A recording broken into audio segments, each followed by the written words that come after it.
कर रहा होगा। हम्म, तो एक स्ट्रक्चर क्या है उसका, क्या स्ट्रक्चर है जिसमें हम चर्चा करते हैं, है ना। अब मान लीजिए मकान बनाए हम, मकान के लिए क्या जरूरत होगा, हमें ईंटें लाएंगे, सीमेंट लाएंगे, और जो उसमें मसाला वसाला बनाते हैं उसका वो बनाएंगे, है ना, मिस्त्री को पकड़ेंगे। तो ये उसके स्ट्रक्चर की बेस है ना, ये चीजें सारी स्ट्रक्चर को लेकर के आती है ना। यदि सीमेंट खराब जी। होगा तो मकान खराब हो जाएगा, है ना। यदि वो ईंट गड़बड़ होगी, कच्ची ईंट होगी, जल्दी गिर जाएगा। तो इस स्ट्रक्चर में हाँ। दोष आते हैं उसके, तो यही स्ट्रक्चर हमारा इस फैलेसी को लेकर के आता है, ठीक है। इस इनफॉर्मल फैलेसी को लेकर के आता है, इसका स्ट्रक्चर क्या है वो हम जानेंगे, ठीक है। जैसे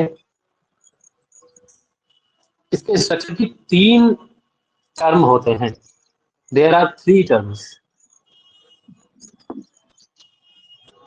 हम्म।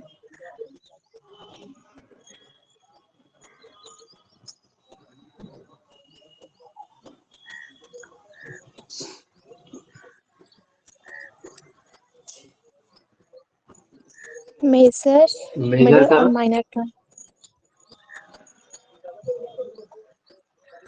माइनर मैं क्यों लिखूं मैडम, मैं माइनर लिखूंगा पहले, मेरी मर्जी।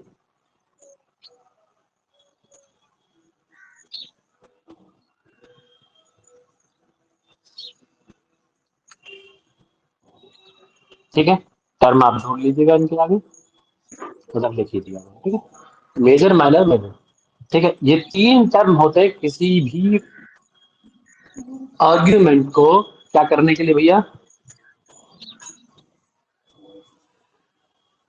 आर्ग्यूमेंट को वैलिड प्रूफ करने के लिए, है ना, वैलिड प्रूफ करने के लिए, ठीक है। आर्ग्यूमेंट वैलिड जी। है हमारा, ये कौन चीज बताएगी, 3 टर्म बताएंगे। घर हमारा मजबूत बना है, ये चीज कौन बताएगी, तो हमारे से कोई इंजीनियर पूछेगा कौन सीमेंट लगाए हो, कौन ईंट लगाए हो उसमें, इंजीनियर कहाँ से लिए थे, है ना। अब मेजर माइनर मिडिल का मतलब क्या है, ये हम लोग अपने लैंग्वेज में समझ लेते, आपने कहे थे वाह, देखिए अभी मेजर मतलब, साध्य। हाँ, साध्य।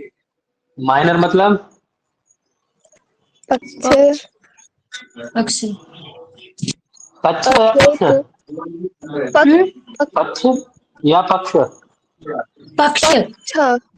अच्छा। हाँ, लीजिए। पक्ष नहीं, पक्ष, पक्ष, कश, कश, कश योगे हाँ, क्ष, पक्ष। पक्ष, पक्ष नहीं, चाचा योगे रेशा नहीं होता है। मिडिल मतलब हेतु। हेतु। हेतु, समझे। हेतु। पक्ष, साध्य, हेतु। हम लोग क्या करते हैं, साधारण हमारा नियम क्या है व्याकरण का, कोई बोल सकते हैं एक लाइन, लय के लाइन में, हम क्या करते हैं भैया, हेतु के द्वारा पक्ष पक्ष या में साध्य को सिद्ध करते साध्य हैं। को सिद्ध करते हैं। सिद्ध करते हैं। अब कोई भी वाक्य आपके सामने साधारण आ जाए, साधारण वाक्य को आप इससे एकदम फोड़ देंगे, मतलब एकदम जबरदस्त तरीके से हल कर देंगे इससे ही, साधारण वाक्य को। क्या साधारण वाक्य हो, जैसे मान लीजिए मैं कह दूं, फर्स्ट प्रीमाइस क्या हुआ मेरा, सभी मनुष्य काले होते हैं, ठीक है। हम्म। ठीक है, राम क्या है भैया, राम एक मनुष्य है, मनुष्य है। अतः राम कैसा है, काला है। ठीक है, जी। समझे, जी जी क्या समझे। समझे। जी। अब ये क्या है हमारा, ये क्या हो गया भैया, ये क्या हो गया हमारा, फर्स्ट प्रीमाइस, फर्स्ट हो सेकंड गया प्रीमाइस और मेजर, कंक्लूजन। ये इसको हम लोग हम्म। मेजर बोलेंगे, ठीक है। ये क्या हो गया हमारा, माइनर हो गया, ठीक है। और ये क्या हो गया हमारा भैया, ये कंक्लूजन निकला।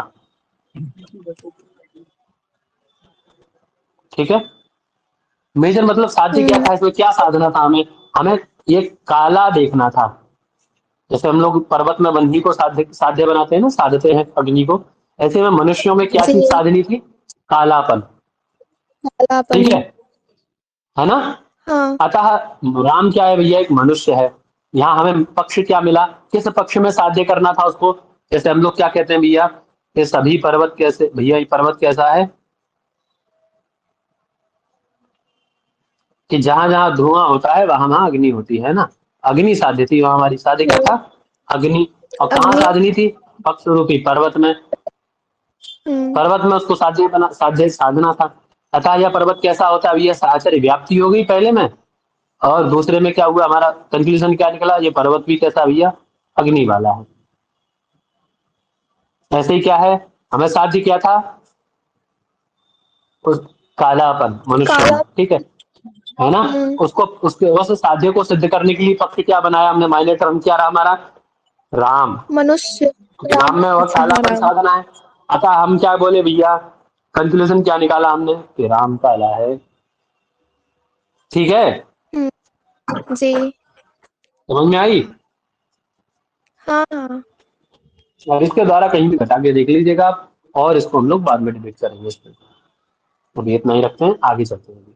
आज का जो है उसमें ये मेरे दिमाग में है, इसलिए मैंने आपको बता दिया। ठीक है, वरना फिर दिमाग से निकल जाता है।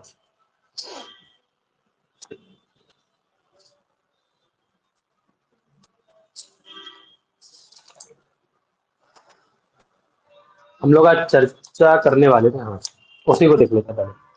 मैं इंडक्टिव डिडक्टिव सोच रहा था अच्छे से बताने का, बाद में बताएंगे इसको। अब देखिए,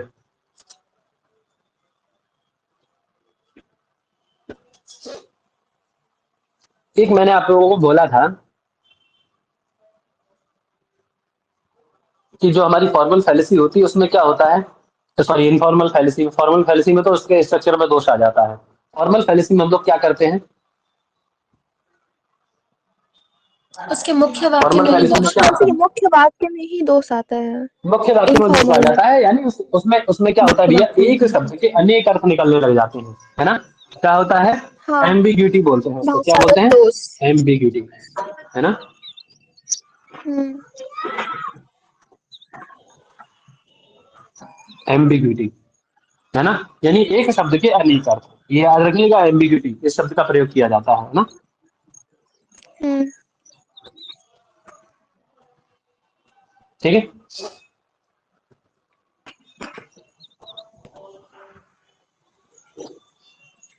अब चलते हैं हम और फैलेसीज की ओर अपनी, है ना। एक फैलेसी हमारी क्या है, अग्रिम फैलेसी। एक एक नंबर करके इसको नोट करते जाइए, ठीक है। मैं लिखता जा रहा हूँ, आप लोग इसको नोट डाउन करते जाइएगा। नंबर 1 पे है आपकी फैलेसी ऑफ डिवीजन।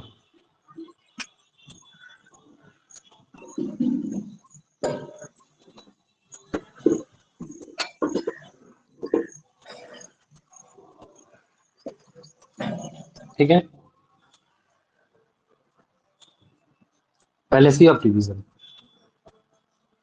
समझ लीजिए इसको, देखिए क्या है फैलेसी ऑफ डिवीजन।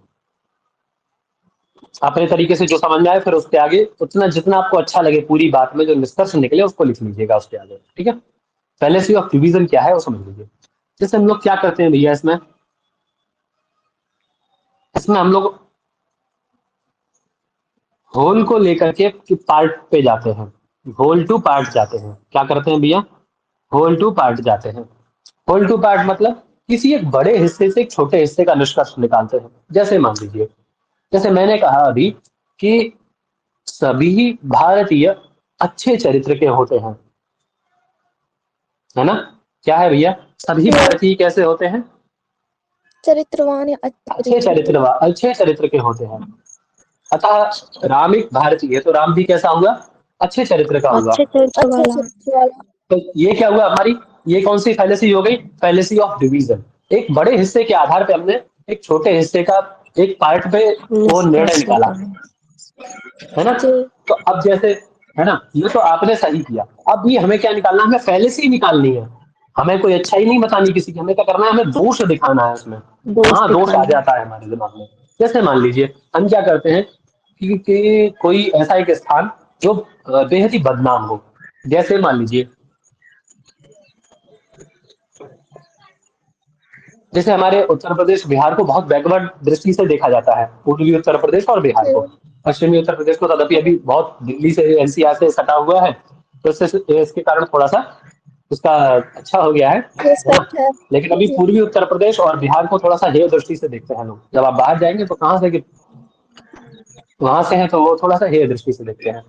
तो एक स्थान को लेकर के लोगों के मन में धारणा क्या बनी हुई है कि वहां के लोग चोर उचक्के होते हैं, है ना। कोई एक हम्म, गांव है, जैसे कोई एक गांव बदनाम है किसी चीज को लेकर के कि वहां के लोग गंदे होते हैं, कोई एक गांव है ना, उस गांव के लोग गंदे होते हैं, है ना, वो गांव गंदे लोगों का गांव है, ऐसी धारणा बनी है। अब उस गांव से एक व्यक्ति निकल करके, है ना, शहर में पहुंचता है, तो लोग उससे पूछते हैं भैया किस गांव से हो, तो बताया मैं उस गांव से हूँ। तो हम लोग क्या करते हैं, उस व्यक्ति को भी उस दृष्टि से जज करने लग जाते हैं कि ये गांव कैसा है, चोरों का गांव था, उससे ये व्यक्ति आया था, इससे सामान भाई बचा के रखिएगा अपना, ये भी चोर हो सकता है। हाँ तो ये हाँ। हमारा निर्णय सही नहीं होगा ना। हो सकता है वो अच्छा व्यक्ति हो, नहीं। जी हो सकता है बिल्कुल। वो अच्छा व्यक्ति हो, है ना। आप हम्म, कहते हैं भारत एक सच्चरित्रों का देश है ना, लेकिन उस सच्चरित्रता में कुछ उसकी आड़ में गंदे चरित्र के लोग भी रहते हैं ना। तभी हम लोग दिन भर देश में दुनिया में इतना क्राइम देखते हैं, अच्छे चरित्र हाँ के लोगों से हाँ। क्राइम क्यों, है ना। अभी कल की न्यूज सुन रहा था, न्यूज देख रहा था मैं, आदत है मेरी न्यूज देखने की, तो न्यूज देख रहा था मैं, तो उसमें दिखा रहे थे कि बैंगलोर से 28 अगस्त को एक पूरा का पूरा बस स्टैंड चुरा लिया किसी ने। क्या चुरा लिया भैया, पूरा बस स्टैंड चुरा लिया। बस स्टैंड चोरी हो गया पूरा भैया।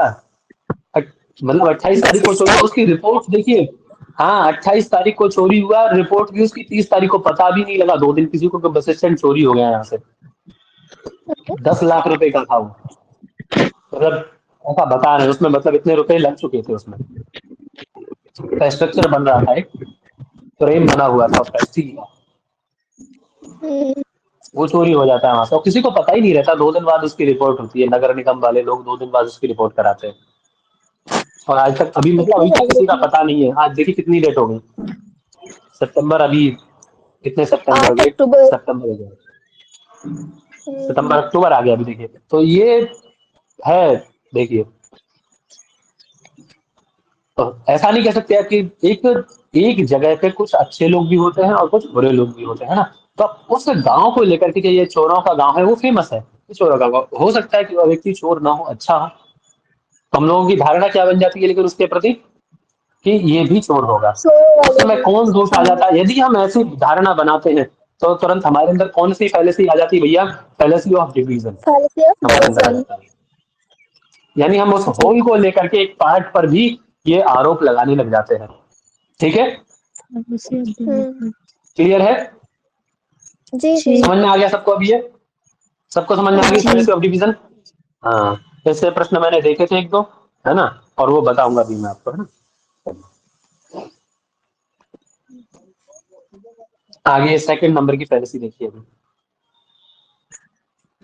अब इसका आप जो भी अर्थ अपने अनुसार लिखना चाहें, छोटे से छोटा, वो लिख लीजिएगा, ठीक है।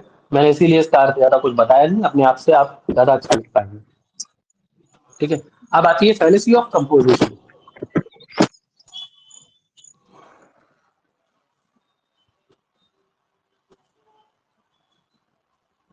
फैलेसी ऑफ कंपोजिशन,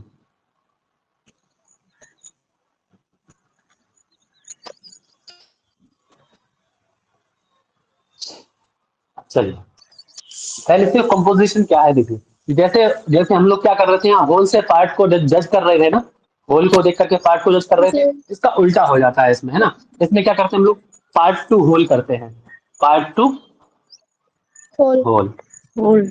जैसे इसका उदाहरण लोक में मिल जाएगा आपको, बहुत करते हैं। जैसे हम किसी बच्चे को देखते हैं, कोई बच्चा शैतानी करता है या कोई बदमाशी करता है ना, कोई चोर है बालक, है ना, तो उसको क्या देखते हैं हम लोग, कोई चोर बालक है तो उसको देखते हैं, अरे यार ये बार बार चोरी कर रहा है, इसका मतलब इसके माता पिता भी चोर है ना, हम्म, इसके परिवार में चोरी है।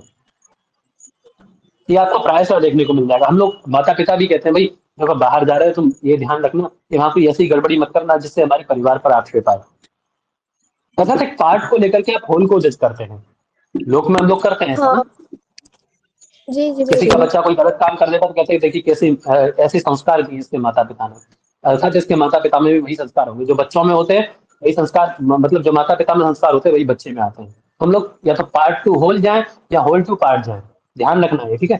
किसी पार्ट को लेकर के किसी होल को जज करना ये क्या होती है फैलेसी ऑफ कंपोजिशन, और होल से पार्ट को जज करना क्या होता है फैलेसी ऑफ डिवीजन। ठीक है, ठीक है जी। समझ में आ गया? एक बार रिपीट कर दीजिए फटाफट से।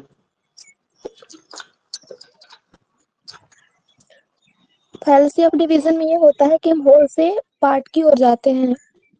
हम्म, मतलब जैसे कि आपने एग्जांपल दिया कि किसी गांव के लोग अगर चोर उचक्के हैं और वहां से यदि ले जाता है तो फिर लोग पूछेंगे कि तुम कहाँ से हो, बताया कि फला गांव से हैं हम, तो फिर लोगों की धारणा बन जाएगी कि वो बॉम्बे चोर है। तो इस प्रकार से फैलेसी ऑफ डिवीजन जो है वो होल टू पार्ट होता है, और फैलेसी ऑफ कंपोजिशन में इसका उल्टा होता है, अर्थात पार्ट टू होल होता है। जैसे कोई बच्चा शैतान है तो उसको देख करके लोग कहेंगे कि इसके माँ बाप भी बहुत शैतान होंगे, इसके पूरे परिवार के लोग शैतान है, इसलिए इसके में शैतानी है। तो ऐसे। ठीक है। देखा हुआ बुजुर्ग लोगों को गाँव में बोलते हैं बोले बालक है बहुत छोटा बच्चा होता था शैतानी करता, बोले उसके पिता भी ऐसे ही थे वो भी शैतानी करते थे, हाँ है ना। जी। तो ये क्या हुआ फैलेसी ऑफ कंपोजिशन। ठीक है, दोनों समझ में आ गई क्लियर एकदम दोनों में। बहुत अच्छे से। चलिए अब आता है भैया फैलेसी ऑफ एक्सीडेंट। ये प्रश्न आ चुका है? शायद आप हमारे में आया था नहीं संस्कृत वाले में, लेकिन ये प्रश्न आ चुका है, मैंने देखा इसको, और इस प्रश्न को मैंने एक दो बार देखा है ऐसे ही उदाहरण के साथ देखा, जो उदाहरण मैं बताने जाऊंगा आपको उसके बाद हम लोग और उदाहरण घटा सकते हैं। ठीक है, जैसे फैलेसी ऑफ एक्सीडेंट है ना, हम्म एक अपवाद के आधार पर। जैसे मान लीजिए हम लोग साधारणतः हमारे अंदर क्या भ्रांति है, जैसे कोई किसी व्यक्ति को चाकू मार दिया, है ना, है ना। हाँ चाकू से मारना क्या है भैया, चाकू से काटना अपराध अपराध है। है ना। जी। चाकू से काटना अपराध काटना है ना। डॉक्टर क्या करता है भैया, डॉक्टर व्यक्ति को चाकू से काटता है, व्यक्ति का पेशेंट को चाकू से अच्छा काटता ऑपरेशन। हाँ हाँ। है ना, ऑपरेशन करते समय, है ना। अतः डॉक्टर अपराधी है, ऐसी धारणा बना सकते हैं ना, कुछ भी बना सकते हैं। है। ऐसी धारणा यदि आप बनाते हैं कि डॉक्टर भी अपराधी होगा तो आप क्या है भैया फैलेसी ऑफ एक्सीडेंट का शिकार हो। समझे? कौन सी फैलेसी का शिकार जी। है? एक्सीडेंटल फैलेसी का। फैलेसी ऑफ ठीक है, एक्सीडेंट। समझ में आ गया? ऐसा ही हूबहू प्रश्न आया था, मैंने खुद अपनी आंखों से देखा है प्रश्न। ठीक है, देखिएगा बैक पेपर उठा के आपको मिल जाएगा, है ना, जी। है ना, समझ में आ गया? जी जी। जैसे मान लीजिए अब इसमें और क्या उदाहरण दे सकते हैं, कोई आप किसी व्यक्ति के दिमाग में है उदाहरण इसको लेकर के फैलेसी ऑफ एक्सीडेंट को? मेरे दिमाग में बहुत अच्छा उदाहरण है, यदि आप बता लोग बताएं दीजिए तो आप। बताइए फटाफट से, मैं बताऊं। आप ही बता दीजिए जो टाइम ही वेस्ट आप करेंगे लोग हम भी तो लोग। बताया करिए कुछ, क्या यार, आप लोग भी तो बताया करिए कुछ भाई, बोलते ही नहीं कुछ, अपना दिमाग तो दौड़ाइए। जैसे मान लीजिए हम कहते हैं किसी को पीटना दंडनीय अपराध है, किसी व्यक्ति को पीटना, किसी को पीटना क्या है भैया, दंडनीय अपराध है। दंडनीय अपराध है। शिक्षक छात्र को पीटता है,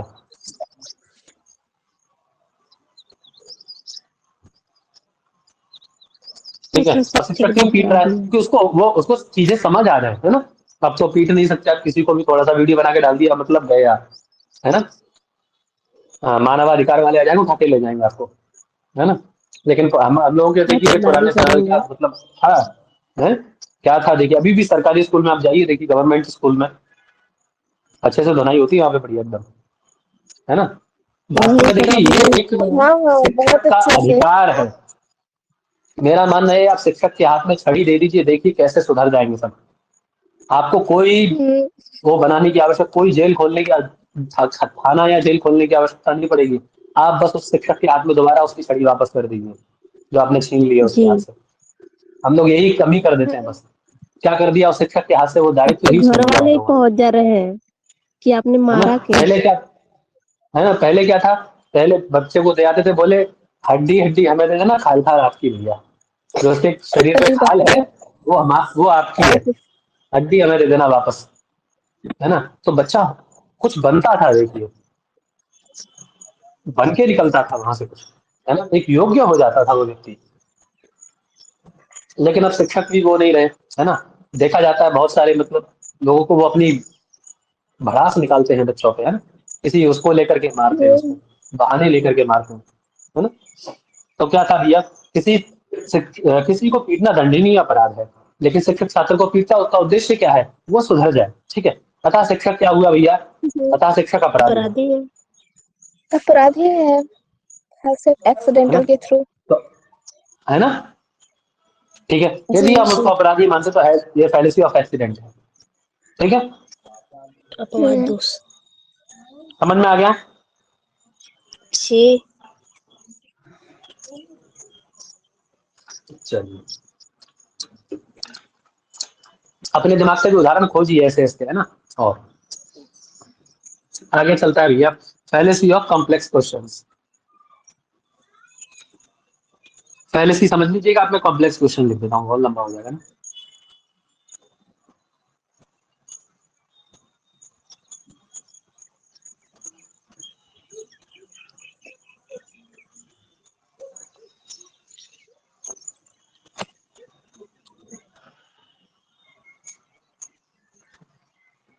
है ना, फैलेसी ऑफ कॉम्प्लेक्स क्वेश्चन क्या है, कॉम्प्लेक्स क्वेश्चन मतलब एक जटिल प्रश्न, मतलब ऐसा प्रश्न खड़ा कर देना किसी व्यक्ति के सामने, जैसे मान लीजिए, जैसे कोई एक स्टेटमेंट है ना, उस स्टेटमेंट के आधार पे प्रश्न पूछना। क्या भैया, स्टेटमेंट के आधार पे प्रश्न पूछना,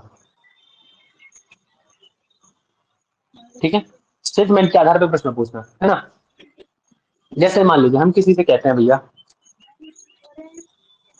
टॉन्टिंग में इसका प्रयोग, जैसे जो आपकी ये जो फैलेसी है ना कॉम्प्लेक्स क्वेश्चन, इसका प्रयोग आजकल हम लोग टॉन्टिंग में बहुत करते हैं, किसी को टॉन्ट करते हैं ना, उसका प्रयोग बहुत करते हैं। जैसे आ गए तुम, इसका मतलब वो व्यक्ति उसका बहुत देर से इंतजार कर रहा है, और वो व्यक्ति कहीं ऐसी जगह व्यस्त था जहां उसको नहीं होना चाहिए था। तो एक स्टेटमेंट दिया तो वहां जो हम्म, और लोग बैठे होंगे वो समझ जाएंगे कि व्यक्ति का बहुत देर से इंतजार कर रहा है ना। एक स्टेटमेंट को हम्म, बिना कहे उसने प्रश्न पूछा उससे, एक स्टेटमेंट कहा उससे, और उसके बिना मतलब उसको पता नहीं पड़ा कि प्रश्न पूछा गया है ना, और उस व्यक्ति को गलत साबित भी कर दिया वहां पे। देखिए, जैसे मान लीजिए कोई व्यक्ति देर तक सो के उठता है, 9-10 बजे कोई सो के उठा, उसके घर में कोई उसके रिलेटिव्स आए हुए हैं, है ना, कोई रिश्तेदार आए हुए हैं, वो रिश्तेदार उसके बैठे हुए हैं, तो वहां वो व्यक्ति उठ के आता है, और हम पूछते हैं उससे, सो के उठ गए तुम, हाँ हाँ, यहाँ पूछते हैं। आज बड़ी जल्दी उठ गए। कोई 7 बजे उठ जाता, मतलब 7 बजे उठा, कोई 6 बजे उठा जाता, रिलेटिव आए बोले बहुत जल्दी उठ गए, तो क्या आज बड़ी जल्दी उठ गए, कहते हैं ना, घर में ऐसा प्रयोग किया जाता है बहुत ज्यादा, कि आज बड़ी जल्दी उठ गए, तो इसका हाँ मतलब वो आपका तो है। रिलेटिव क्या समझेगा कि आज ही हमें दिखाकर के 6 बजे उठा, इसका मतलब कि पहले और लेट उठता था, तो आपको जी। गलत साबित कर दिया, है ना। तो ये क्या हाँ कॉम्प्लेक्स क्वेश्चन के आधार पर एक फैलेसी बनती है, ठीक है जी। जी। ना। जैसे मान लीजिए कोई कहीं चोरी होती है ना, और वहां पे हम्म, 10 बच्चे बैठे हुए हैं, उन 10 बच्चों में से किसी एक बच्चे ने चोरी की, हमें नहीं मालूम है, लेकिन कुछ चिन्हित बच्चे हैं, है ना। जैसे पुलिस करती है हम्म, ना राउंड अप, जब कोई घटना होती है हाँ तो हाँ उस इलाके के जितने भी चोर मुचक्के होते हैं उनको राउंड अप किया जाता है ना। हाँ हाँ तो जी। ऐसे ही राउंड अप करते हैं हम क्लास के बच्चों को, है ना। किसी टीचर की क्लास से पैसे चोरी हुए तो हम लोग क्या करेंगे, देखेंगे कौन कौन बच्चे इसमें इस प्रकार के हैं, तो हम उनमें से 3-4 बच्चों को राउंड अप किए, उनसे पूछते हैं कि आज तुमने फिर चोरी की ना। तो और जो लोग होंगे जो उसको नहीं जानते होंगे उसके इस व्यवहार को, तो वो क्या समझेंगे, इससे पहले भी ये चोरी करता रहा तो चोर सिद्ध हो जाएगा। एक तो उसकी दृष्टि में वो जी। कैसा था, अच्छा बालक था, अब क्या हो गया, चोर सिद्ध हो गया। ठीक है, अब ये कॉम्प्लेक्स क्वेश्चनिंग है। ठीक है, ये फैलेसी कौन सी है, कॉम्प्लेक्स क्वेश्चन फैलेसी है। जैसे और उदाहरण समझिए इसमें, जैसे आपकी हम लोग का क्लास चल रही है, अब मैं आपसे कहूं कि आप में से किसी ने प्रश्न किया कि सर ये कॉम्प्लेक्स क्वेश्चन क्या है, ऐसे करके मैं बहुत मतलब और डिटेल में जाके बताऊं, और डिटेल में जाके, और फिर आपको आप कहें कि ठीक है सर अभी समझ में आ गया, है ना। तो मैं जी काउंटिंग में कहूँ, बहुत लोग होते हैं ना कि अब तुम्हारी बुद्धि में आ गया, है ना। बहुत बार बड़े लोग कहते हैं, जैसे हम वो बहुत हमें समझाते हैं कि ये गलत, ये काम नहीं करना वरना तुम्हारा नुकसान हो जाएगा भाई, ये काम नहीं करना नुकसान हो जाएगा, तदपि हम उस कार्य को कर देते हैं। फिर क्या होता है कि वो आके हमें डांटते हैं कि अब भाई तुम्हें अकल, हम जब से समझा रहे तब तुम्हें अकल, अब अकल आ गई तुम्हें। इसका मतलब जो और लोग बराबर में बैठे वो समझ जाएंगे कि इसने कोई ना कोई गलती की है, इसलिए इसको डांटा जा रहा है। इससे पहले इसको समझ नहीं थी, अब ये समझ आई है। इससे पहले इसको बुद्धि नहीं थी, अब इसको बुद्धि आई है। तो ये क्या है, कॉम्प्लेक्स क्वेश्चनिंग है। ठीक है, ये कौन सी फैलेसी भैया, जी। कॉम्प्लेक्स क्वेश्चन फैलेसी है। समझ में आ रहा है ना अच्छे से एकदम कॉम्प्लेक्स सबको। Question fallacy. हाँ हाँ आ रहा है, जी लेकिन सर, हाँ ये अच्छे भी ना समझ में आ सर, रहा है। बोलना छोड़ दिए कि तुम अभी भी झूठ बोलते हो, ऐसा क्या है ना। हम्म हम्म हाँ हम्म।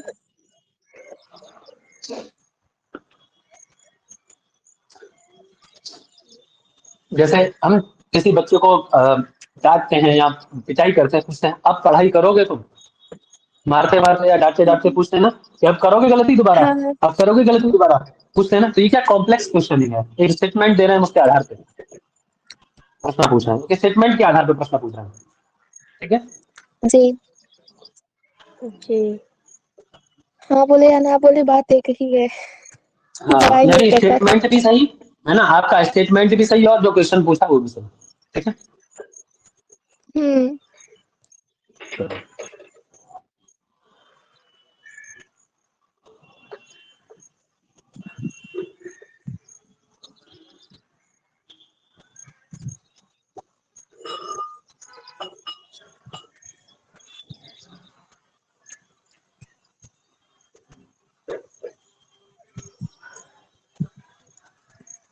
अब आगे क्या है, देखिए स्लीपरी स्लोप आता है। अब आपका क्या आता है भैया, स्लीपरी स्लोप। Slippery slope.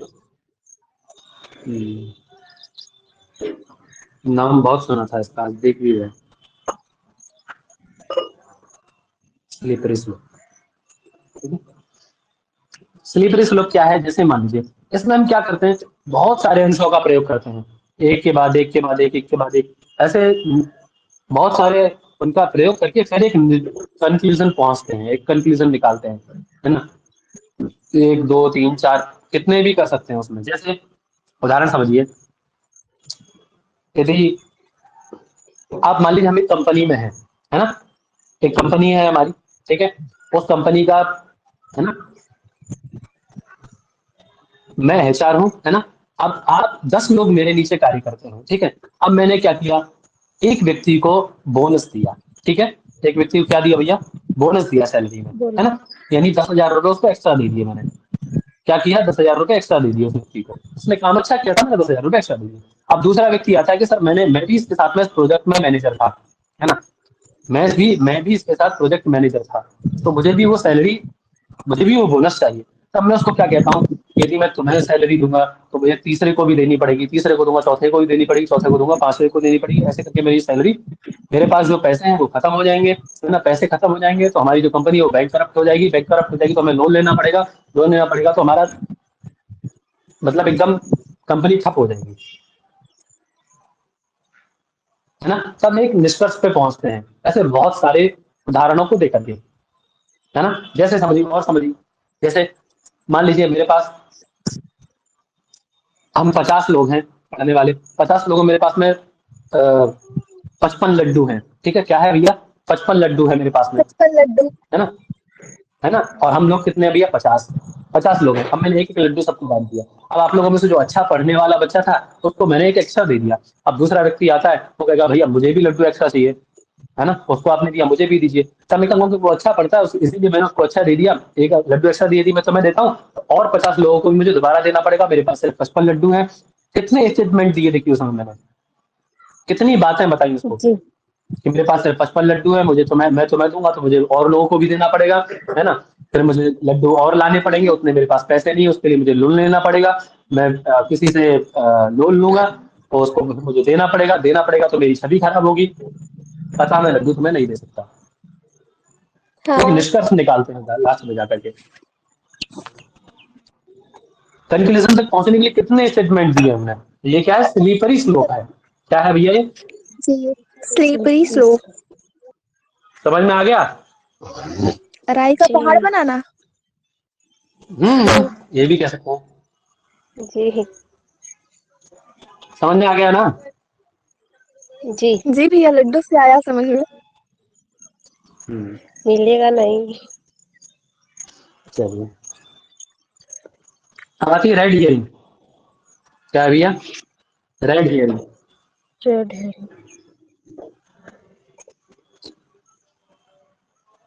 आप लोगों ने तो सब पढ़ा होगा ये थोड़ा बहुत। रेड हियरिंग फैलेसी पढ़ा है नहीं ये? पता नहीं, याद नहीं आ रहा। शायद एग्जाम्पल से कुछ याद आया, ऐसे तो नहीं याद आ रहा। रेड हियरिंग, चलिए। रेड हियरिंग में क्या है देखिए, इस रेड हियरिंग का आजकल पॉलिटिक्स में बहुत प्रयोग होता है। रेड हियरिंग का बहुत प्रयोग होता है पॉलिटिक्स में, है ना? जैसे हम्म। रेड हियरिंग मतलब समझिए किसी का ध्यान डाइवर्ट करना। क्या करना भैया? माइंड ध्यान डाइवर्ट डाइवर्ट करना, करना, हाँ मतलब। हम्म। है ना? ध्यान डाइवर्ट करना कैसे करते हैं? ध्यान डाइवर्ट कैसे, मतलब क्या है देखिए, जैसे मान लीजिए किसी ने किसी कोई समस्या है आपकी, जैसे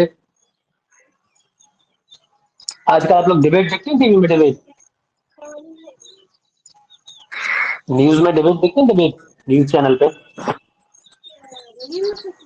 नहीं। नहीं देखते? अभी नहीं। देखिए इलेक्शन आने वाला है 2024 में, डिबेट देखा करिए। उस डिबेट में रेड हियरिंग का बहुत प्रयोग होता है। उसमें क्या कहेगी, एक पार्टी का कोई व्यक्ति, है ना, एक पार्टी का कोई व्यक्ति हम्म। दूसरी पार्टी के व्यक्ति से कहेगा, भाई कि आपकी जो पार्टी है उसने इस मुद्दे पे कोई मतलब गरीबी को हटाने के लिए कोई काम नहीं किया, है ना? हम्म। गरीबी को हटाने के लिए कोई काम नहीं किया, गरीबी नहीं हटी है। तो व्यक्ति उसका सीधे सीधे उत्तर ना दे करके, वो ये ना कह करके हमने काम किया है या नहीं किया है, वो पता है क्या कहेगा? वो घुमा देगा उसको। वो कहेगा कि अरे अभी देखिए, अभी से 5 साल पहले हमारी जब गवर्नमेंट नहीं थी, उससे 5 साल पहले या 10 साल पहले जब आपकी गवर्नमेंट थी या जब दूसरी पार्टी की गवर्नमेंट थी, तो तब गरीबी रेशियो क्या था, है ना? उस समय गरीबी बहुत अधिक थी, तब आपने कोई प्रश्न नहीं किया, है ना? या फिर कुछ वो ऐसा घुमा देगा कि देखिए या हमने शिक्षा के क्षेत्र में इतना काम किया है ना? हमने सभी को फ्री राशन दिया है, या फ्री कुछ पानी दिया है, या फ्री इलेक्ट्रिसिटी दी है। ऐसे करके वो उस चीज को सही उत्तर न देते हुए, उसका चर्चा किस पे हो रही थी? गरीबी पे। वो ले कहाँ गया? उसको डाइवर्ट कर दिया, है ना? उससे भटका दिया हाँ। मुद्दे से। देख लीजिएगा आप लोग उसको, न्यूज में डिबेट देखा करिए। डिबेट में उसका रेड हियरिंग का प्रयोग पॉलिटिशियन बहुत करते हैं। वो सीधा सीधा उत्तर न दे करके उसको घुमा देते हैं, ठीक है? तो ये क्या है? रेड हियरिंग पहले से, ठीक है ना? यानी अपने दोष को छिपाने के लिए,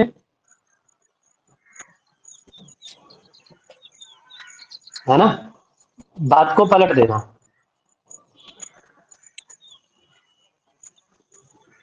ठीक है? ये क्या है? रेड हियरिंग है। समझ में आ गया? रेड हियरिंग फैलेसी है। समझ में आया? जी। जी। अब आती है स्ट्रॉमैन फैलेसी। क्या है भैया?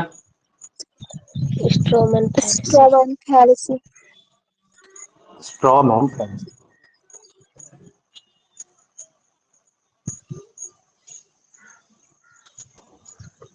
स्ट्रॉमैन फैलेसी भी कुछ इसी से मिलती जुलती है ना?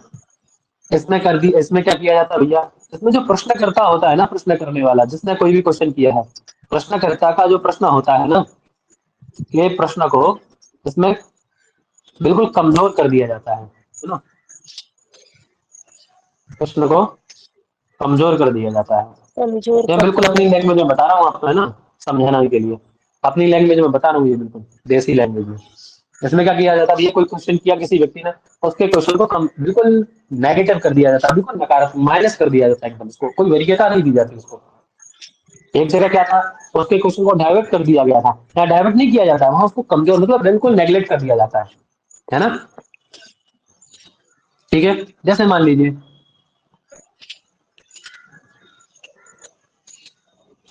जैसे किसी ने किसी पे आरोप लगाया कि मान लीजिए हम लोग एक कक्षा में बैठे हुए हैं ना, हम एक कक्षा में बैठे हुए हैं, है ना। तो कक्षा में एक बच्चा आता है शिकायत लेकर के आपके पास में, आप कक्षा में शिक्षक हैं, आपके पास एक बच्चा शिकायत लेकर के आता है कि सर, और वो आप उस बच्चे से थोड़ा सा स्नेह करते हैं, ठीक है, नहीं भी करते हैं समझिए बस, है ना। तो बच्चा आता है, वो शिकायत करता है आपसे दूसरा बच्चा कि सर इसने मुझे पीटा, है ना, इसने मुझे मारा है, पीटा। ठीक है ना। तो आप क्या करें, आप उसे उसे डांट देते हैं और छोड़ देते हैं, ठीक है। अगले दिन क्या होता है, अगले दिन उसका उल्टा होता है, ठीक है ना। अगले दिन वो दूसरा बच्चा जिसकी पहली शिकायत की थी, वो दूसरा बच्चा शिकायत लेके आपके पास आता है ना। तो कहता है सर इसने मुझे पीटा, तब आप क्या करते हैं, उसके रिएक्शन में उसको पीट देते हैं, है ना। अब दो तरह का व्यवहार आपका हुआ, है ना, जी। ठीक है। हाँ। इस बच्चे को आपने मात्र डांट करके छोड़ दिया था, है ना। जब इस बच्चे को पीटा गया तो आपने क्या कर दिया, उसको भी बदले में पीट दिया, या उससे भी एक दो चाटे लगवा दिया, ऐसा कर दिया आपने, ठीक है, ये कर दिया आपने। अब वो बच्चा क्या कहता है, वो बच्चा जाके हेड ऑफिस में शिकायत करता है आपकी कि सर ने क्या किया भैया मेरे साथ में, मैंने उसकी शिकायत की तो सर ने मुझे तो डांट के छोड़ उसके तो डांट के छोड़ दिया, लेकिन मुझे पीट दी, मुझे मैंने ही दूसरे दिन उसको पीटा तो मुझे पिटवा दिया, है ना। दो तरफा व्यवहार हो गया आपका, है ना। तो उसमें क्या होता है, जी। आप उस बच्चे के जो प्रश्न था, है ना, उस बच्चे ने जो शिकायत की थी उसको आपने कमजोर कर दिया, है ना, और उसको डांट के मात्र छोड़ दिया, ठीक है। हाँ। और दूसरे बच्चे के प्रश्न पे आपने स्ट्रिक्ट रिएक्शन लिया, ठीक है, समझ में आया। जी। जी। जी जी आया। देखिए ऐसे समझिए जैसे कोई राजनेता है, कोई नेता है, ठीक है, कोई एमएलए है या एमपी है, ठीक है, एमपी है कोई, है ना। तो एमपी के ऊपर कोई व्यक्ति आरोप लगाता है कि आपने क्या किया भैया, आपने इस बिजनेसमैन का टैक्स माफ कर दिया, है ना, बिजनेसमैन का टैक्स क्या किया भैया आपने, टैक्स माफ। माफ कर दिया है ना। माफ कर दिया। और आपने हम लोग, है ना, हम लोगों का टैक्स कोई माफ नहीं किया, हम लोग गरीब लोग हैं, हम लोगों का टैक्स माफ नहीं किया, ठीक है, आपने एक बिजनेसमैन का टैक्स माफ कर दिया। तब वह जी। एमपी क्या कहता है अपने बचाव में भैया, उसके जो प्रश्न था, है ना, ऐसा क्यों किया आपने, उसको माफ करके हमें माफ क्यों नहीं किया, ठीक है, उसके आपने 50,000 रुपए माफ कर दिए, है ना, और जबकि जी। हमारे 5,000 रुपए भी वसूल कर लिए गए, होता है ना ऐसा, जी। जी जी ऐसा हो जाता बिल्कुल है होता है। है ना। हम लोगों के 5,000 रुपए भी वसूल कर लिए आपने, उससे 50,000 रुपए भी माफ कर दिए, ऐसा क्यों किया आपने। तो एमपी उसका उत्तर में देते हुए क्या कहते हैं भैया, वो कहते हैं कि ऐसा नहीं है, देखिए इस बार उसने भैया, इस बार उसने 70,000 रुपए टैक्स भरा है ना। क्या कहते हैं एमपी, इस बार उसने 70,000 रुपए टैक्स भरा है, और आपने क्या टैक्स भरा है, 5,000। हाँ हाँ। इसीलिए मैंने, है ना, इसीलिए मैंने उसका वो माफ कर दिया था, आपने आपका टैक्स जीरो है। अब ये तो नहीं हुआ ना इस प्रश्न का उत्तर, जो आपने प्रश्न पूछा था उसका उत्तर तो ये नहीं हुआ ना। हो सकता है आप उसको माफ ना नहीं। करते तो आपके फंड में और पैसा होता, 70,000 प्लस 50,000, आपके फंड में ज्यादा पैसा इकट्ठा होता, आप उसको माफ ना करते तो ये जी। तो इस प्रश्न का उत्तर नहीं हुआ ना। आपने क्या किया, उस प्रश्न को नेग्लेक्ट कर दिया उसके, और आपने एक नया उत्तर खड़ा कर दिया। इन दोनों का स्ट्रॉ मैन फैलेसी और आपकी ये रेड रेड हियरिंग फैलेसी, दोनों का प्रयोग नेता लोग बहुत पर्याप्त करते हैं एकदम अच्छे से। स्कूल्स में भी बहुत समझ में होता आ है गई। सर ये। हाँ स्कूल्स में, प्राइवेट स्कूल्स में बहुत हाँ। होता है। हम्म। अरे स्कूल से ही तो राजनेता तैयार होते हैं, स्कूल नेता स्कूल से ही तो तैयार होते हैं। हम्म। जी सर। जो अच्छे, जो पढ़ने में बेकार होते हैं, दादागिरी करते हैं, वो नेता बनते हैं आगे चल के। यही तो हमारे देश का सौभाग्य है। देखिए एक अच्छा पढ़ने वाला व्यक्ति, है ना, तो जिसने जन्नत एक करके पढ़ाई की है, वो इन बिना पढ़े लिखे लोगों के ऑर्डर्स फॉलो करता है। चलिए, ये दोनों समझ में आई ना फैलेसी? स्ट्रॉमैन फैलेसी और रेड हियरिंग फैलेसी दोनों समझ में आ जी गई, अंतर समझ में आया दोनों में? दिखने में एक जैसी लगती हैं, लेकिन दोनों में अंतर है, ठीक है? जी। आगे क्या भैया? अपील टू फोर्स फैलेसी कैसी है भैया? इसका भी प्रयोग हम लोग बहुत देखते हैं। अपील टू फोर्स फैलेसी, ठीक है? अपील टू फोर्स फैलेसी, ये क्या है मान लीजिए, इसका प्रयोग कौन करते हैं? अपील टू फोर्स फैलेसी का प्रयोग ज्यादातर पावरफुल लोग करते हैं। कौन करता है भैया? पावरफुल लोग। हाँ, चाहे वो पॉलिटिशियन पावर हो या कोई भी पावर हो, आर्थिक पावर हो, कैसी भी, शारीरिक पावर हो, कैसी भी पावर हो, पावर पावर ही होती है ना? Appeal to force, appeal to force मतलब जैसे मान लीजिए किसी ने प्रश्न किया, ठीक है ना? उस प्रश्न का उत्तर आप अच्छे तरीके, समुचित उत्तर ना देकर के उसके अपने बलपूर्वक उसका उत्तर देते हैं, है ना? जैसे हम्म। आजकल देखा होगा, अभी हाँ, कल ही देखिए, न्यूज में ही बहुत सारी चीजें मिल जाती है, तो न्यूज देखा करिए। कल ही एक न्यूज है, कोई विधायक है बिहार के, ठीक है? तो रिपोर्टर दिखा रहे थे, उन्होंने मतलब जो गन होती है वो गन फायर कर रहे थे, है ना? वो पत्रकार को भी उससे धमका रहे थे गन से, है ना? तो ये क्या है, उन्होंने प्रश्न किया, तो वो बोलते दोबारा बोले कि देखिए और दिखाएं, ये है देखिए गन, ये रही गन, इसे कहते हैं गन। तो ये क्या है? अपील टू फोर्स, है ना? उसके प्रश्न का उत्तर ना देकर के अपील टू फोर्स यानी अपनी पावर का प्रयोग करना, अपनी पावर का प्रदर्शन करना, ये क्या कहलाता है भैया? अपील टू शक्ति फोर्स, प्रदर्शन। है ना? अपील टू जी। फोर्स। ठीक है, अपील टू फोर्स, हम्म। है ना? जैसे बहुत सारे दबंग नेता होते हैं, है ना?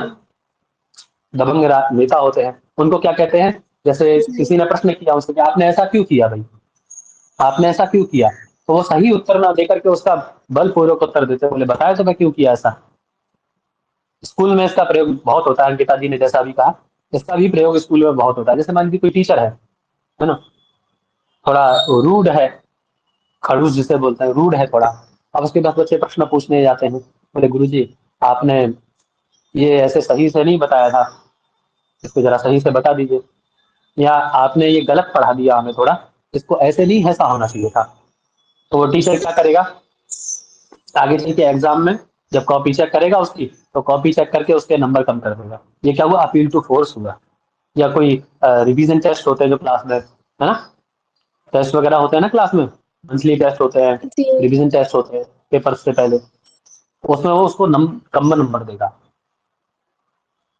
या उसके साथ व्यवहार गंदा करेगा। तो ये क्या अपील टू फोर्स है, ठीक है? यानी अपनी हम्म। पावर का प्रयोग करके किसी चीज को नीचे गिराना, ठीक है?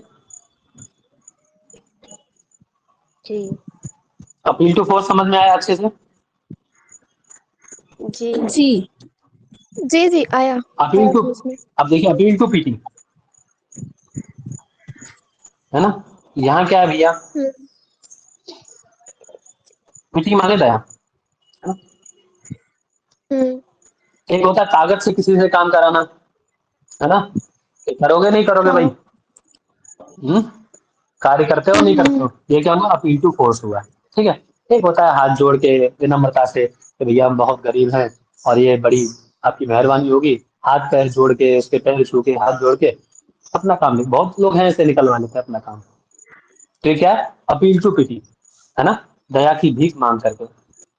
इसका प्रयोग आपने देखा होगा, हम लोग जब ये उस पे रुकते हैं, रेड लाइट वगैरह पे रुकते हैं जा करके, तो वहां देखा होगा आपने, एक वो भीख मांगने वाली लेडी जाके खड़ी हो जाती है, उसके गोद में एक बच्चा होता है छोटा सा, अरे भैया कुछ दे दो, है ना? उसको एक हुआ ऐसा एक बार, क्या हुआ कि मतलब हमसे गुरु जी थे, माता जी वगैरह सब लोग, हम लोग जा रहे थे, है ना? वृंदावन जा रहे थे, तो कहीं रुके, अलीगढ़ में रेड लाइट है वहाँ पे रुके, क्रॉस लाइट पे, वहाँ वो लोग आ गए, 1.5 मिनट का स्टॉप था वहाँ पे, वो लोग आ गए। अब उसने एक लेडीज ने पहले मांगा पैसा, तो माता जी ने 10 रुपये उसको दे दिए। आई फिर थोड़ी देर में एक बच्चा और आ गया उसका, थोड़ी बड़ी लड़की, फिर एक और आ गई, एक और आ गई, ऐसे करके 6-7 बच्चे उसके आ गए, है ना? तो ये क्या जी है? वो लोग अब इतनी दयनीय स्थिति से मांगते हैं कि मुझे अब ये कराना है वो कराना है, अरे बच्चे का ये कराना वो कराना, भूखे हैं, बहुत दिन से कुछ खाया नहीं, ऐसे ही भी वो लोग मतलब आपसे अपील करते हैं, बहुत दिन से कुछ खाया नहीं भैया कुछ दे दो, है ना? तो आप उसको 10 या 50 या 20 रुपए जो भी होता है आपके पास दे देते हैं, करते हैं ना? बहुत बार खाने का सामान दे देते हैं, करते हैं ना? तो ये क्या है? जी। अपील टू पिटी है। यदि आप उनके बहकावे में आ जाते हैं उस तरीके से, तो ये क्या हुआ? आप अपील टू पिटी का शिकार हो गए, है ना? क्या हो गए भैया? Appeal to appeal pity to का पीटी शिकार का हो गए। शिकार। अपील की पीटी का हाँ, शिकार। यानी इनकी पॉलिसी में आप लोग फंस गए, है ना? अपील टू पिटी जो पॉलिसी थी उसमें आप लोग उनके झांसे में आ गए। जैसे आपने देखा होगा बहुत सारे एनजीओ ये चलाते थे अपना जब टीवी देखते होंगे आप लोग तो उसमें आता है एनजीओ, यूट्यूब पे क्लास वगैरह देखते हैं तो उसमें आता होगा वीडियो वगैरह में। तो कुछ लोग वो रिक्वेस्ट करते हैं कि देखिए ये मेरा बच्चा है या ये मेरी पत्नी है, इसको कैंसर है, मेरे पास इतने पैसे नहीं है, मैं जी। इलाज करा पाऊँ, है ना? हाँ, आता करते है हैं ना आता है रिक्वेस्ट उसमें, तो ये क्या आता अपील है टू आता पीटी है। है। हो सकता है कुछ लोग अच्छे हों, है ना? कुछ लोग वास्तव में इनको आवश्यकता हो, कुछ लोग उसके सच्चे भी जरिए हो। से कमाई भी कर जाते हैं, कुछ लोग उसके हाँ जरिए से कमाई भी कर जाते हैं, है ना? तो ये क्या अपील टू जी। पीटी है, ठीक है? जी। ये क्या हुआ? Appeal to PT. जी समझ में आ गया? जी। जी आ गया। जी आ गया।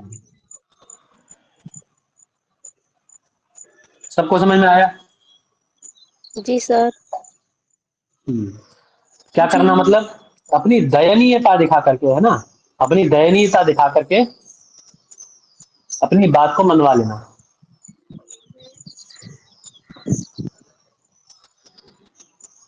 ठीक है? अपनी बात मनवा लेना। अभी बहुत मतलब कुछ सुनने को मिलता है, देखिए दोनों ही अपील टू पिटी और अपील टू फोर्स दोनों ही सुनने को मिलती हैं। बताऊंगा मैं आप लोगों को कक्षा के बाद में, ध्यान लगेगा मुझे, है ना? अभी आप सब लोग आगे जाने वाले हैं, पीएचडी करेंगे, ये सब चीजें बहुत, चलिए खैर, हम्म ध्यान दिलाएगा तो उसके बाद बताते हैं। चलिए, हाँ क्या है आगे? हाँ, आर्ग्यूमेंट फ्रॉम इग्नोरेंस।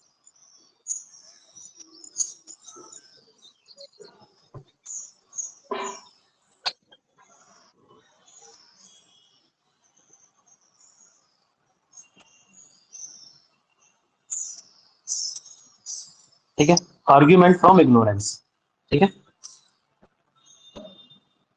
इसको हम लोग बोलते हैं एड मेजर कॉर्डियम भी बोलते हैं, मैं यहाँ लिख देता हूँ, दोनों नाम याद रखिएगा।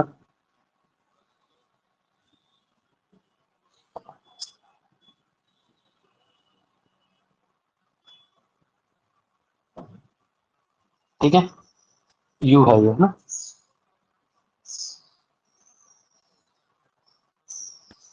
ठीक है, एड मेजर कॉर्डियम। जी जैसे मान लीजिए ये क्या है, आर्ग्यूमेंट फ्रॉम इग्नोरेंस क्या होता है? कोई व्यक्ति जैसे मासूम होता है ना, मासूम मासूम लोग होते हैं, मतलब कुछ नासमझ लोग होते हैं ऐसे, है ना? हम्म हम सभी लोग ऐसे बन जाते हैं। अभी देखिए 2024 में अभी इलेक्शन आने वाला है आपका 2024 में, ठीक है? तो अब हम सब लोग हम्म ऐसे बनने वाले हैं। इस आर्ग्यूमेंट, इस वाली फैंटेसी का शिकार हम सब लोग होने वाले हैं। आर्ग्यूमेंट फ्रॉम इग्नोरेंस का शिकार हम लोग सभी होने वाले हैं, है ना? ये जो हमारी हम्म मिजरकोर्डियम एड मिजरकोर्डियम फैलेसी जो है, एड मिजरकोर्डियम, इसका शिकार हम सभी लोग होने वाले हैं इलेक्शन में। किसी भी पार्टी के द्वारा हम लोग हो सकते हैं इसका शिकार, है ना? जो पार्टियां हैं तथाकथित, वे सभी किसी के द्वारा भी हम लोग हो सकते हैं शिकार। कोई भी नेता आएगा हमारे घर में, हाथ जोड़ेगा, पैर छुएगा हमारे कि अरे इस बार अपना वोट दीजिए हमें, और हम आपके यहाँ ये कर देंगे वो कर देंगे, और हम ये अच्छी सड़कें देंगे आपको, अच्छी इलेक्ट्रिसिटी देंगे, ये देंगे वो देंगे, अन्य अन्य प्रकार के वादे करेगा हमसे, हम लोग इसका शिकार हो जाएंगे, है ना? कौन सी फैलेसी का भैया? Argument of ignorance argument from ignorance का शिकार हो इग्नोरेंस। जाएंगे हम लोग, है ना? और उनको हम्म जाके वोट दे देंगे, ठीक है? हम्म समझ में आ गया? यही है भैया हम्म एड मिजरकोर्डियम, ठीक है? फैलेसी समझ में आई है? फैलेसी यानी किसी के बहकावे में जी आकर के उसका काम कर देना, है ना? कोई आपकी बड़ाई करे, अरे ये तो बड़े अच्छे व्यक्ति हैं, बड़े सज्जन हैं, बहुत अच्छे हैं, और ला के आपके हाथ में थमा दे पहले, पर भैया जरा मेरा होमवर्क कर दो तो आप क्या हो गए भैया? उसकी हाँ आर्ग्यूमेंट फ्रॉम इग्नोरेंस का शिकार हो गए, उसकी फाइलेसी का शिकार हो गया, है ना। एड मिजरकॉर्डियम का शिकार हो गए उसके। समझ में आ गया? जैसे बच्चे ऐसा अपनी घर मम्मी के लेक्चर काम करा में देते होता हैं। है। हाँ, बहुत होता है हाँ, ऐसा। कि मम्मी बहुत अच्छी हो, मेरा काम कर दो प्लीज। होता है, बड़े छोटे बहन भाइयों में बहुत होता है इसका सीन। हम्म। हम्म। आगे देखिए।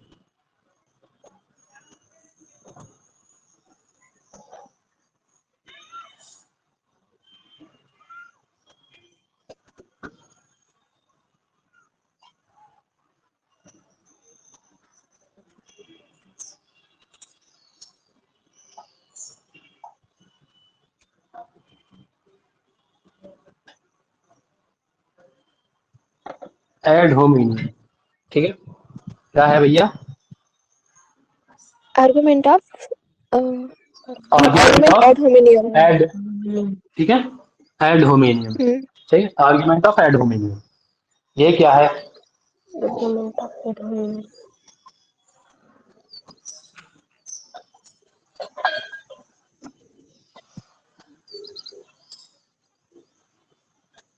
जैसे मान लीजिए, एड होमिनियम मतलब किसी व्यक्ति का स्वभाव आपने देखा है ना। जैसे मान लीजिए 4 लोग बैठे हुए हैं, है ना। अब किसी बहुत अच्छी चीज पे राय दी जा रही है अपनी, है ना। जैसे हम लोग हम्म। अभी गणित के किसी विषय पे चर्चा करते हैं, है ना। गणित के किसी विषय पे जी चर्चा करते हैं। हम 5 लोग 4 लोग बैठे हुए हैं, 5 या 4 लोग बैठे हुए हैं। अब उनमें से एक व्यक्ति हम में से ऐसा है जो गणित को नहीं जानता लेकिन इंग्लिश को जानता है, ठीक है। लेकिन इंग्लिश का बहुत अच्छा हाँ। विद्वान है वो, गणित को नहीं जानता है ना। तो अब वो बोलने लग जाता है बीच में, तो हम लोग टोक देते हैं ना उसका, यार तुम चुप रहो, तुम क्या जानो गणित के विषय में। करते हैं ना हम लोग ऐसा। जैसे मान लीजिए जी कोई व्यक्ति अपनी राय देता है किसी विषय पर, जैसे हम लोग छोटे थे तभी, जब परिवार में कोई विषय की चर्चा होती थी, हम लोग बोलते थे कि इसको ऐसे नहीं ऐसे कर लो पिताजी तो ज्यादा अच्छा रहेगा। बोले भाई तुम चुप रहो, तुम छोटे हाँ। हो ना, तुम शांत रहो, भी तुम्हें समझ नहीं है ना इस चीज की। ऐसे करके शांत कर दिया जाता है ना जी छोटे बच्चों को। हम्म। तो बीच में नहीं बोलते, शांत रहते हैं, बातों को सुनते हैं, समझते हैं। बड़ों के बीच में नहीं बोलते, वो बात ठीक है बड़ों के बीच में, लेकिन किसी राय को लेकर के हमारे यहाँ कहा जाता है कि छोटे बच्चे की भी राय लेनी चाहिए, है ना। तो हम ऐसा करते हैं, किसी को शांत जी। कर देते हैं। जैसे मान लीजिए किसी की छवि हमारे यहाँ ऐसी बन जाती है, कोई व्यक्ति है उसकी छवि गंदी बन गई, ठीक, गंदी छवि बन गई किसी व्यक्ति की। जैसे तरीके को एक कोई पॉलिटिशियन है हमारे यहाँ, है ना, उसकी छवि हम लोगों ने क्या बना दी। हालांकि बहुत अच्छा पढ़ा लिखा व्यक्ति है वो, है ना। मुझे नहीं लगता शायद उसके जितना पढ़ा लिखा कोई व्यक्ति होगा, है ना? लेकिन उसकी छवि हम लोगों ने एक जोकर की बना दी है ना। अब जब भी उसका नाम लेते हैं तो जोकर करके, तो उसकी छवि, अब कोई अच्छी बात भी कहेगा ना तो हम लोग उसको ध्यान से नहीं सुनते हैं, क्योंकि उसकी छवि हमारे दिमाग में क्या बन चुकी है, जोकर की बन चुकी है ना। तो वो क्या भैया, आर्ग्यूमेंट ऑफ एड होमिनियम, ठीक है। ये क्या है, आर्ग्यूमेंटम एड होमिनियम का है, ये फैलेसी है। कौन सी फैलेसी है भैया? यदि हम ऐसा करते हैं, है ना, उसकी बात को दिमाग से नहीं सुनते हैं, तो हम इसका शिकार हो चुके हैं। आर्ग्यूमेंटम एड होमिनियम का शिकार हो चुके हैं हम लोग, ठीक है ना। जैसे जी। कक्षा है, क्लास में हाँ कोई हाँ। शरारती बच्चा, बहुत ही शरारती बालक है ना, किसी विषय पे चर्चा चल रही है, मान लीजिए कोई कंपटीशन है, उस कंपटीशन में हम पूरी हमारी क्लास को पार्टिसिपेट करना है ना। अब वो बच्चा बहुत शरारती है, टीचर क्या करता है, सभी से राय मांगते हैं, बोले सभी लोग अपनी अपनी राय, तो हम लोगों को क्या करना चाहिए, किस चीज पे पार्टिसिपेट करना चाहिए, किन किन चीजों पर पार्टिसिपेट करना चाहिए, सब अपनी अपनी राय देते हैं। तब उस बच्चे का नंबर आता है, वो खड़ा होता है, तो कह देते हैं टीचर तुम बैठ जाओ भाई, तुम तो वैसे ही बहुत हम्म। अच्छे हो, बैठ जाओ। करते हैं ना हम लोग, प्रायशः इसका प्रयोग करते हैं, जो कि उचित हाँ नहीं है। हाँ। यदि हम इसका प्रयोग करते हैं तो हम लोग आर्ग्यूमेंटम एड होमिनियम कर रहे हैं। एक तो उस बच्चे की अंतरात्मा को ठेस पहुंचती है उससे, वो कभी भी विकसित नहीं हो पाएगा, मानसिक रूप से तो विकसित कभी हो ही नहीं पाएगा वो, जी हम उसको होने नहीं देंगे विकसित इस प्रकार से। यही कहते कहते दबा देते हैं हम लोग, है ना।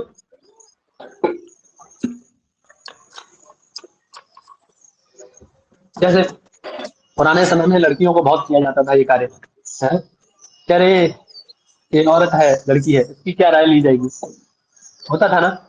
पुराने लोग बहुत करते गांव थे में ये अब काम। भी होता है। गांव में अभी ये बहुत प्रचलित है।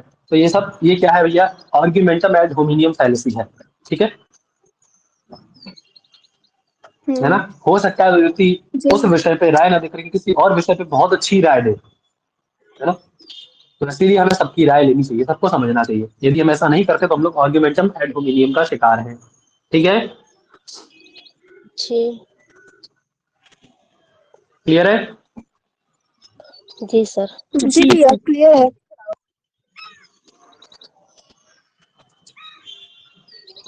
अब आता है अपील टू पीपल। क्या है भैया, appeal to people. Appeal to people, ठीक है, अपील टू पीपल। इसको हम लोग क्या बोलते हैं, बैंड वैगन भी बोलते हैं, बी है ना, बी है D, band wagon, band wagon fallacy भी बोलते हैं, ठीक है, और इसको पॉपुलर फैलेसी भी बोलते हैं।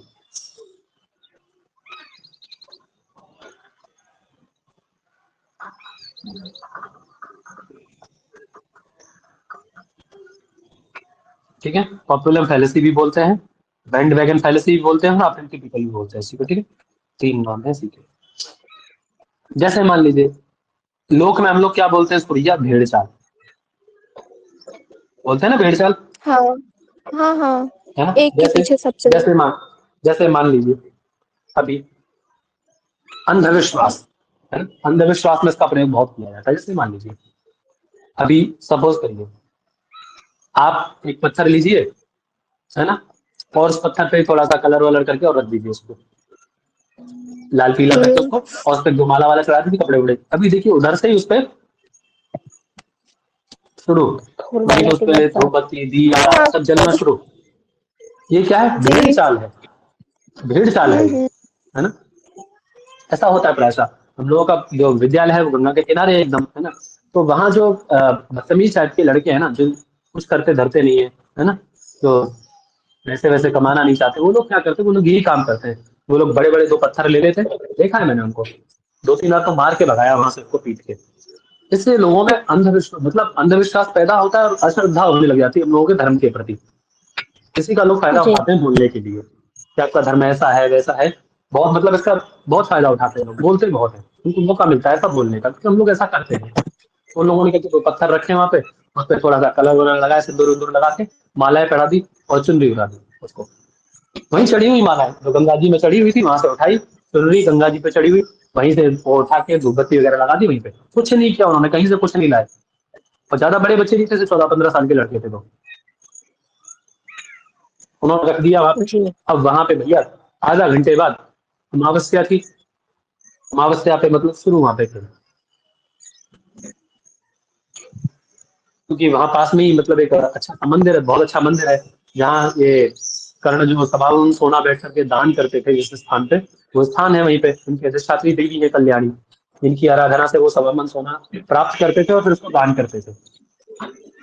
तो लोग उसको भी वही समझते हैं कि ये भी कोई ऐसा स्थल होगा, तो वहाँ लोग पैसे चढ़ाना ये सब करना शुरू कर दिए।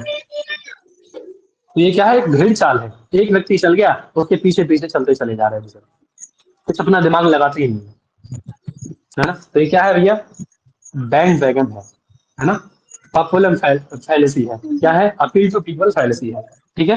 ये क्या है, फैलेसी है, ठीक है, ठीक है। जी सर। जी हम लोग जी इसको प्रथा ठीक के है। नाम से बहुत फेमस करते हैं ना, इसको हम लोग प्रथा के नाम से बहुत इसका वो करते हैं, अनुकरण करते हैं, अरे जी, जैसे अभी बीच पुराना रिवाज पत्रिका भी था। है ना, जैसे पुराना रिवाज है भाई, पुराने लोग कहते हैं ना कि रिवाज है, खानदान हाँ में चला आ रहा है, इसको फॉलो करो। जी। इससे बहुत तो ये परेशानी क्या है, है इस पॉलिसी से। हाँ, ये क्या है, बैंड वैगन या पॉपुलर फैलेसी या फिर अपील टू पीपल फैलेसी इसको कहेंगे हम, ठीक है, हम्म। समझ में आ गया। जी जी हाँ जी। अब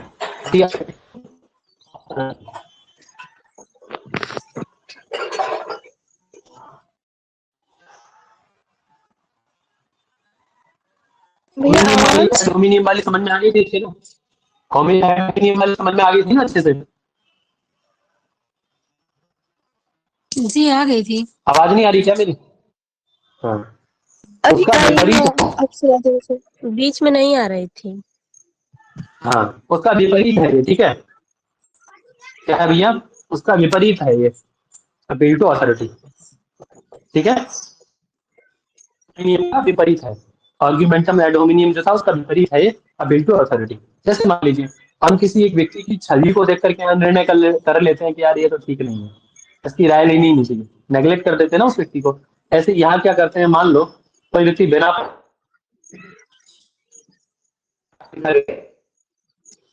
ठीक है, और वो किसी आवाज बड़े कट ओहदे पर कट के पहुंच आ जाता रही है, है। कोई आवाज नहीं आ रही क्या? अटक कट रही है कट के आ बहुत हाँ रही है। जगह। भैया जी। बीच में कट गई थी और हम्म, लिखा हुआ भी नहीं दिख रहा था, लेकिन अब दिख रहा है सब ठीक है अभी। ठीक है ना अभी? ऐसा मत करिए, मेरा प्राण चला जाता सच में, बहुत मुश्किल से लिख के ला रहा हूँ नहीं पीछे से। ठीक। चलिए, अभी सही है ना आवाज एकदम? अभी सही है। सही है। जी भैया ठीक है, ठीक है। आधा घंटे और प्रार्थना कर लीजिए, भगवान से अच्छा चल जाए बस। क्या है भैया, जैसे कोई बिना पढ़ा लिखा व्यक्ति है ना? बिना पढ़ा लिखा व्यक्ति किसी बड़े ओहदे पे पहुंच जाता है, ठीक है? जैसे मान लीजिए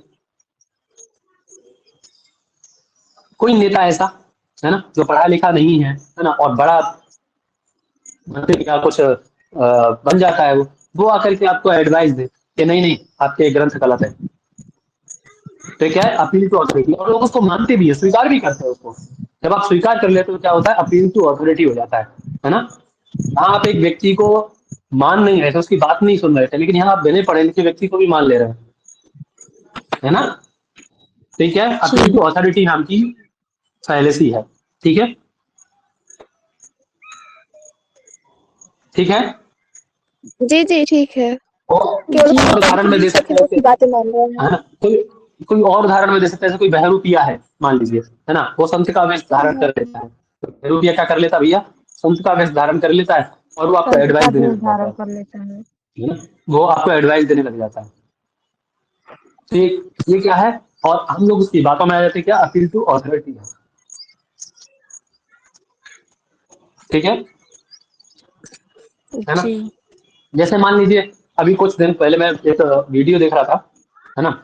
उसमें ये जो आपके यूपीएससी की तैयारी कराते हैं, विकास दिव्य कीर्ति करके नाम है, हमारे ये नाम राशि के, हम्म। दुर्भाग्यवश, दुर्भाग्यवश, जी है ना? सर। विकास दिव्य कीर्ति है ना?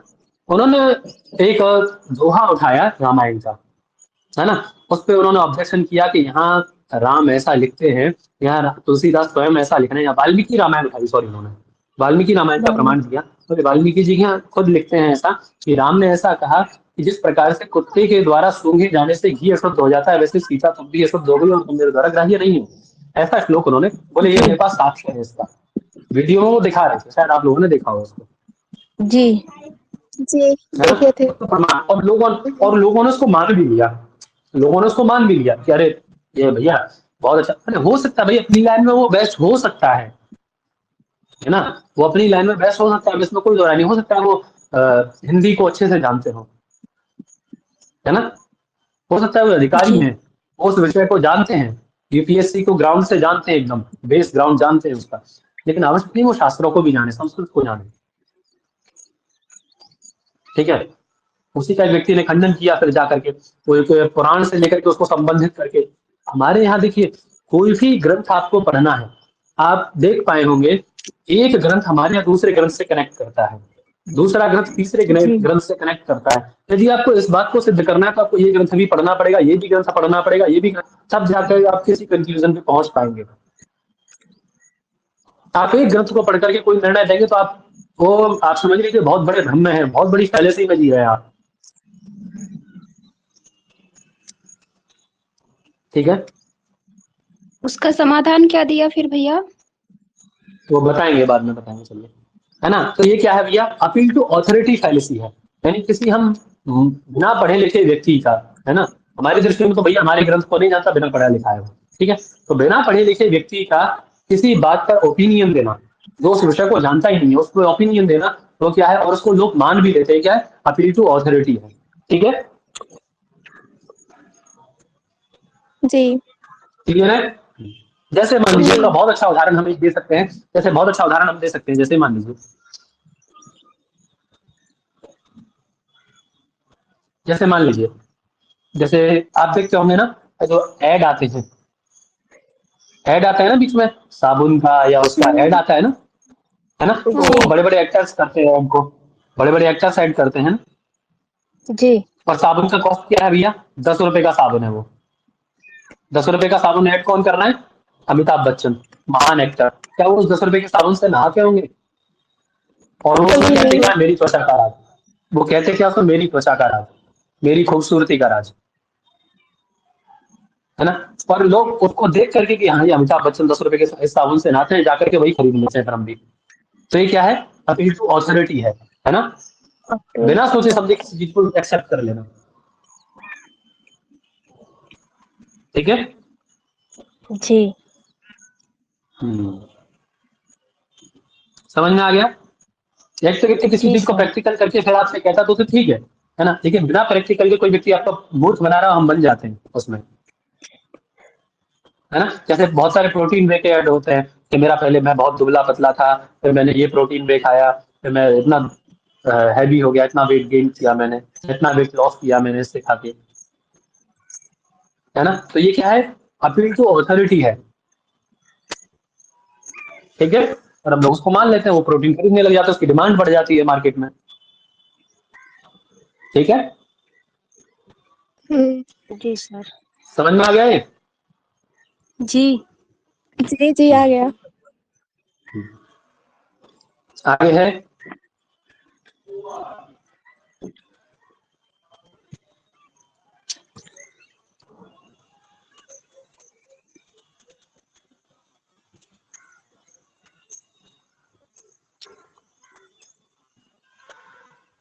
ये अलग है। ठीक है, दूध ले लेते हैं।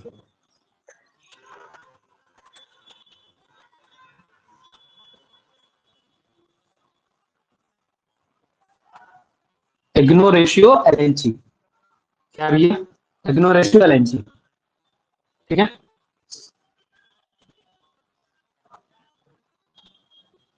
जैसे ये तब होती है जब हम कोई बात कहते हैं ना, कोई रो कहा हमने,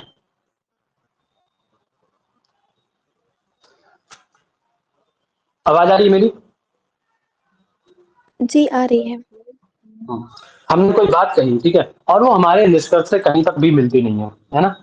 कोई निर्णय, कोई तर्क हमारे निष्कर्ष से नहीं मिलता है, जैसे मान लीजिए,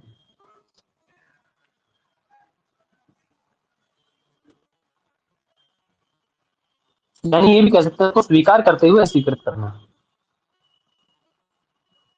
हम्म।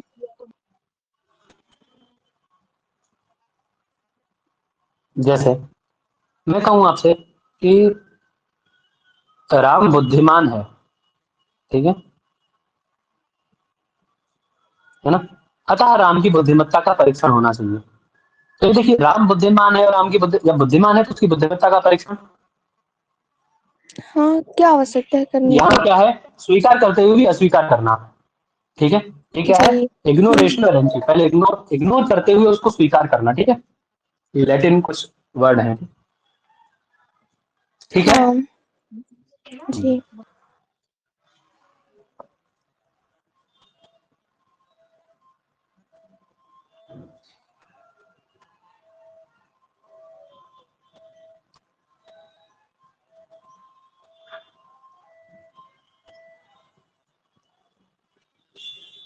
भैया अभी बोल नहीं रहे हैं ना? आवाज नहीं आ रही नहीं इसलिए नहीं पूछे। नहीं नहीं नहीं, ये कब होता है अभी एपेटेटिव प्रिंसिपल? जब हम, जब प्रीमाइज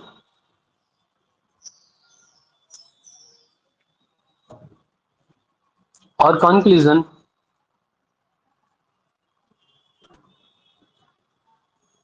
ठीक है एक हो जाते हैं, हाँ, तब एपेटेटिव प्रिंसिपल होता है आपका। ठीक है, जैसे तो राम अच्छा पढ़ता है,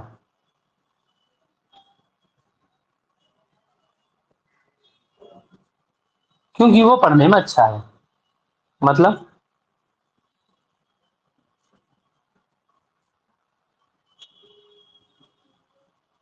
क्या मतलब है इसका? कोई मतलब है इसका? नहीं, एक बात क्या है तो भैया? एक ही है। ठीक है ना, यहाँ पे प्रीमिस और कंक्लूजन दोनों एक हो जाते हैं। बात ठीक है। तो हम्म। जैसे मान आगे क्या है, आगे आपका हैज दी, लास्ट है ये, जनरलाइजेशन।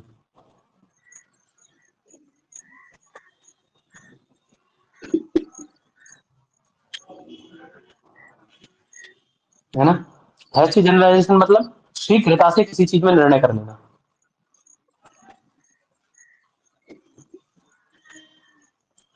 है ना, उसका एक प्रश्न, एक दो प्रश्न याद है मुझे, मैं पूछूंगा, आप लोग उसका उत्तर दे दीजिएगा फटाफट से, कौन सा उसमें है। ठीक है, कौन सी फैलेसी उसमें है। जैसे मान लीजिए पहला प्रश्न मेरा है, इसमें दो फैलेसी आपकी बनेंगी। ठीक है, जो प्रश्न मेरा है अभी, ठीक है, ये प्रश्न आ चुके हैं, है ना, मैंने कहीं किसी वीडियो में देखे थे, वहां से मुझे थोड़ा सा दिमाग में है मेरे में, तो मैं पूछ लेता हूँ जो जो मेरे दिमाग में है अभी फिलहाल। ठीक है, एक प्रश्न है, मान लीजिए अमेरिका की एक शोध पत्रिका ने, है ना, प्रातःकाल अपने शोध में ये छापा कि जो युवा वर्ग है ना, जो न्यू जनरेशन है ना, वो शीघ्रता से नशे का शिकार हो रही है ना, क्या हो रही है, शीघ्रता से नशे का शिकार हो रही है। अतः जो युवा वर्ग है, जितना भी युवा वर्ग है ना, जितना भी युवा वर्ग है, वह सभी नशेड़ी है, वह सभी नशा करता है, नशे का आदी है। तो ये आपका कंक्लूजन किस में जाता है ये, इसमें कौन सी फैलेसी है? ये ना Fallacy पैसिव of होल्ड की वजह है ना, composition. सबकी बात। हाँ, हैं? Passive composition. जी, Composition वाली। क्योंकि अमेरिका के जो युवा वर्ग है वहां से लेकर के और पूरे युवा वर्ग की बात करी जा रही है, पूरे यूथ की, तो ये पार्ट टू होल हो जा रहा है। ये क्या कर रहा है भैया, पार्ट से एक होल को निर्णय दे रहा है। ठीक है ना, जी क्या कर रहे हैं, हम्म। पार्ट टू होल जा रहे हैं, है ना। और एक और उन्होंने क्या कर दिया भैया, रात में ग्रुप को पकड़ा गया है ना, और सुबह उन्होंने अपने यहाँ लेख छाप दिया। तो क्या हुआ, ये हाँ, कौन तो सी ये फैलेसी हो गई, जनरलाइजेशन, है ना, जनरलाइजेशन। हैस्टी जनरलाइजेशन, शीघ्रता से निर्णय कर जी दिया उन्होंने, है ना, यानी फटाफट से कोई भी निर्णय देना भी फैलेसी हो जाती है।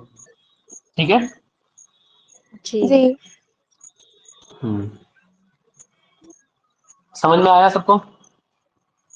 जी जी। जी। जी सर।